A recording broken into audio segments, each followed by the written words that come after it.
우리는 모두 어머니의 손맛이라는 그 비겁하고도 낭만적인 단어 뒤에 숨어 살고 있습니다.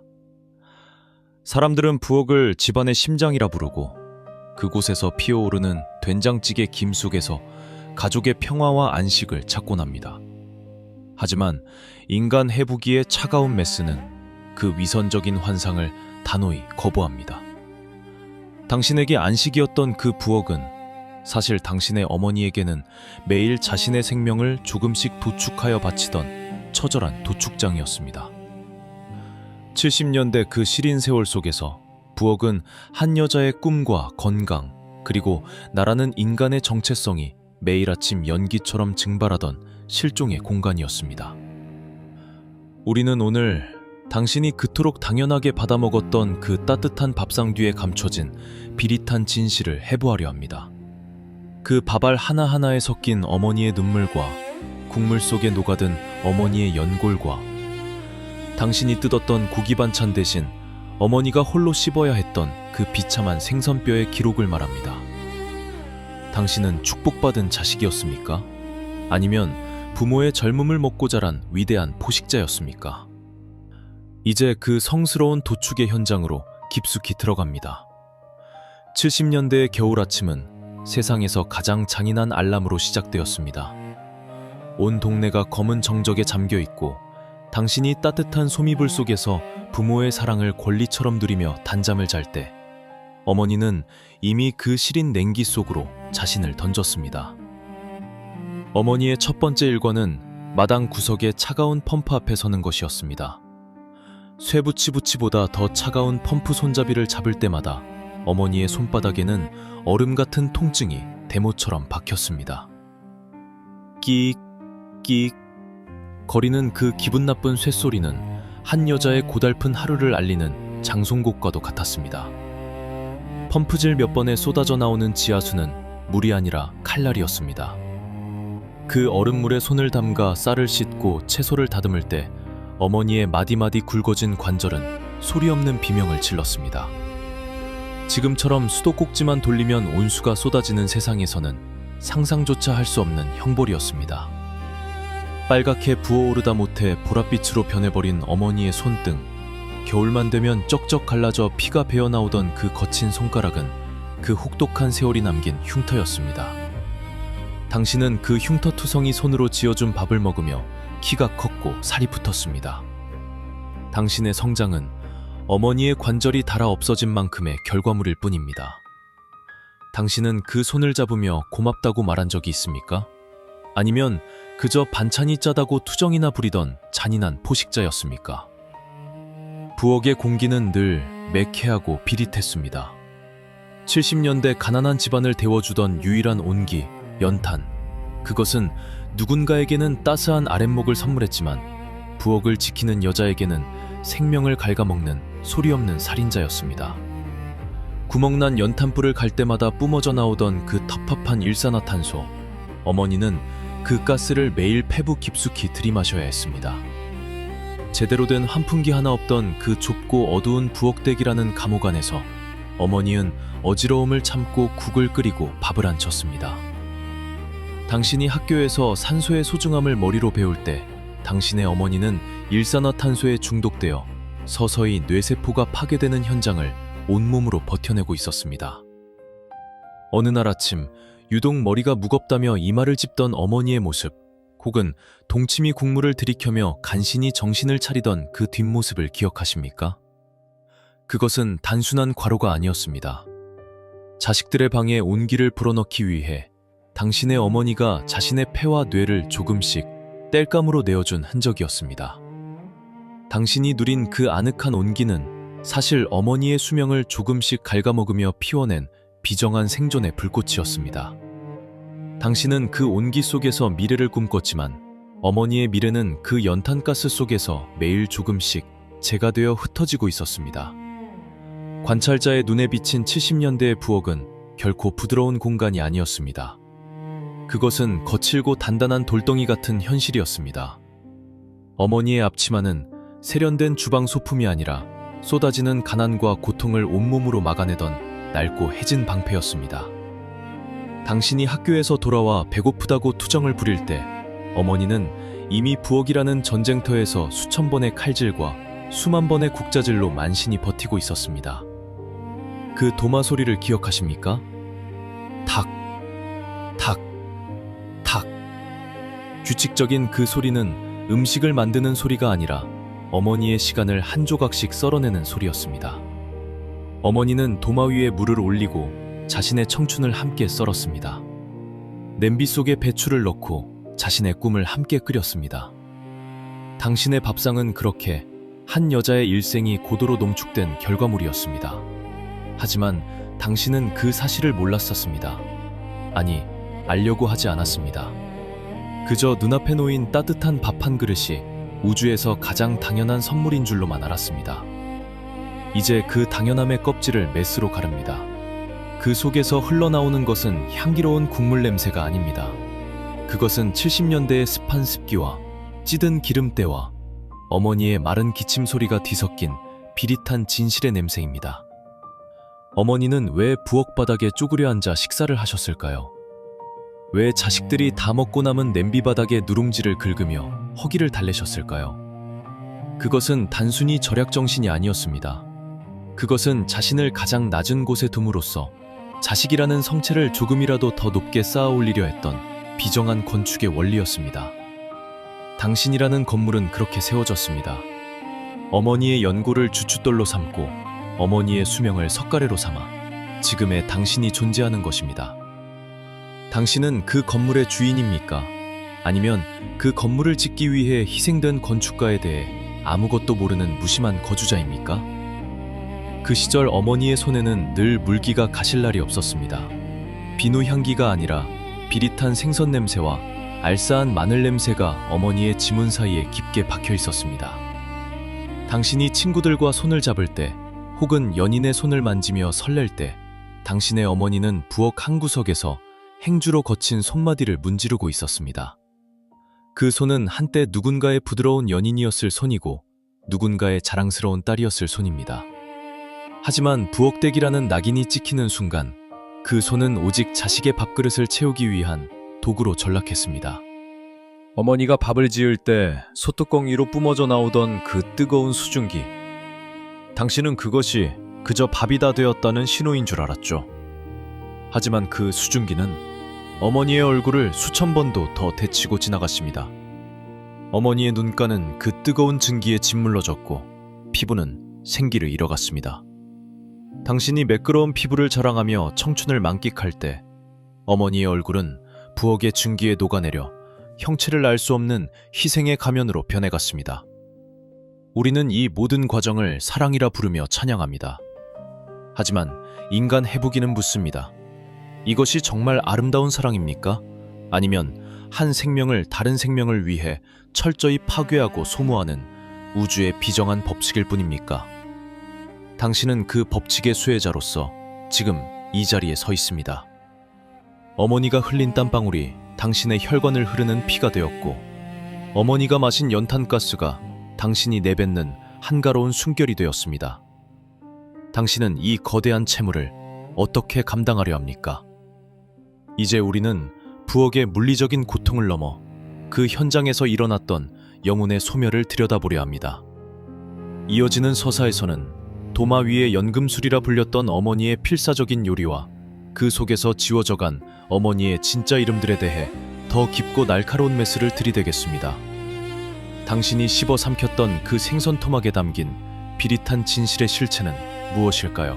도마 위에 놓인 무 한 덩이, 시들어버린 배추 몇 포기. 70년대의 부엌은 늘 결핍과 전쟁하는 최전선이었습니다. 냉장고조차 없던 그 시절, 찬장 속에는 며칠 지난 밑반찬과 비릿한 냄새가 나는 멸치 상자만이 덩그러니 놓여 있었습니다. 하지만 당신의 어머니는 그 빈약한 재료들로 매일 기적 같은 밥상을 차려냈습니다. 그것은 요리가 아니었습니다. 한 여자의 피와 살을 깎아 무에서 유를 만드는 처절한 연금술이었습니다. 그 시절 어머니들이 부엌 바닥에 쪼그려 앉아 물을 썰던 모습을 기억하십니까? 현대의 싱크대처럼 허리를 곧게 펴고 서서 하는 우아한 가사가 아니었습니다. 습기가 가득한 시멘트 바닥, 혹은 흙먼지 날리는 부엌 한 구석에서 어머니는 자신의 무릎 관절을 갈아 넣으며 칼질을 했습니다. 탁, 탁, 탁. 규칙적인 그 소리는 음식을 만드는 소리가 아니라 어머니의 시간을 한 조각씩 썰어내는 소리였습니다. 고기 한 근 사오기 힘들던 그 가난한 세월, 어머니는 물을 고기처럼 얇게 썰어 넣고 시래기를 고기처럼 정성껏 볶아냈습니다. 자식들의 입에 들어갈 고기 한 점을 위해 정작 당신의 입은 허연 소금물로 채워진 묽은 국물만을 허락했습니다. 생선 한 토막이 밥상 위에 올라오는 날이면 어머니의 젓가락은 늘 살점 없는 뼈마디와 눈알이 박힌 머리 주위만을 맴돌았습니다. 나는 원래 생선머리가 제일 고소하고 맛나더라 라며 아이처럼 웃으시던 그 비열한 거짓말을 당신은 정말로 믿었습니까? 아니면 믿고 싶었던 것입니까? 그 말은 취향이 아니었습니다. 그것은 당신의 뼈와 근육을 만들기 위해 자신의 단백질 섭취를 스스로 거부한 생존의 포기 선언이었습니다. 인간 해부기의 시선으로 볼 때 당신이 맛있게 씹었던 그 생선살은 바다의 것이 아니라 어머니의 건강과 맞바꾼 어머니의 실제 살점 그 자체였습니다. 어머니의 손마디에 박힌 굳은 살을 만져본 적이 있습니까? 그것은 단순한 노동의 흔적이 아닙니다. 당신이라는 나무를 키우기 위해 척박한 땅을 맨손으로 일궈온 투쟁의 기록입니다. 소뚜껑을 열 때마다 뿜어져 나오던 뜨거운 김에 어머니의 얼굴은 수만 번도 더 데였을 것입니다. 하지만 그녀는 아프다 말하지 않았습니다. 당신의 밥그릇이 채워지는 것이 자신의 고통보다 중요했기 때문입니다. 이 비정한 사랑, 이 잔인한 헌신을 우리는 어떻게 감히 손맛이라는 가벼운 단어로 설명할 수 있겠습니까? 그것은 손맛이 아니라 영혼의 맛이었습니다. 자신의 존재를 갈아 넣어 만든 비릿하고도 거룩한 성찬이었습니다. 부엌은 또한 한 여자의 이름을 지우는 거대한 지우개였습니다. 당신의 어머니에게도 이름이 있었습니다. 순자, 영숙, 명희. 누군가의 금지우겹 딸이었고 교복을 입고 깔깔거리며 예쁜 꿈을 꾸던 소녀였던 그 빛나던 이름들 말입니다. 하지만 부엌의 문턱을 넘어서는 순간 그 이름들은 안개처럼 증발해버립니다. 그녀는 이제 누구 엄마, 안사람, 혹은 그저 부엌대기로 불리게 됩니다. 하루 종일 연기와 기름때에 절어 지내며 거울 한번 볼 시간 없이 당신의 도시락을 챙기고 남편의 술상을 차려냈습니다. 친구들과 예쁜 옷을 입고 명동거리를 걷고 싶었을 그 뜨거웠던 욕망은 보글보글 끓어오르는 된장찌개 김 속으로 영원히 사라졌습니다.